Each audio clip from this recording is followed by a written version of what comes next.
I'm sure that at one point or another, we've all asked the question, who made God? It's something that little kids ask, and you hear it all the time from them, where they ask, who made God? They can't conceptualize the idea that God has always been and always will be.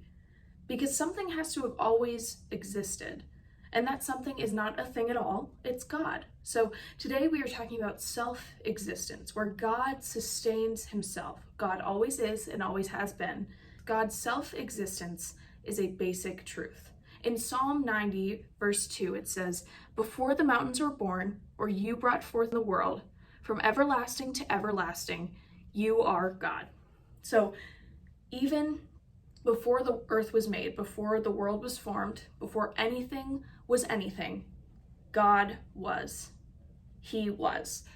God is here from everlasting to everlasting. And then you can look at John 8, verse 58, where it talks about Christ's self-existence. So Jesus is talking to this group of people, and they're claiming that he's demon-possessed, and he's talking about how he's seen Abraham, and so they're questioning him on how he has met Abraham, because he's not 50 years old yet.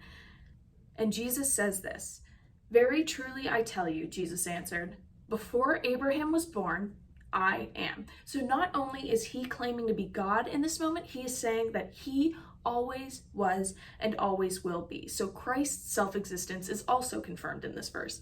And then you can look at Acts 17, verses 23 to 25, and it says this. Paul is talking to a group of people, and he says, "For as I walked around and looked carefully at your objects of worship, I even found an altar with this inscription, 'To an unknown God.'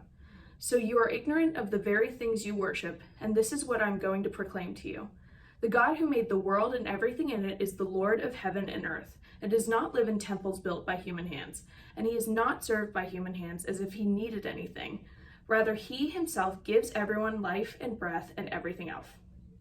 So, God has no need of anything from us. He is self-sustaining.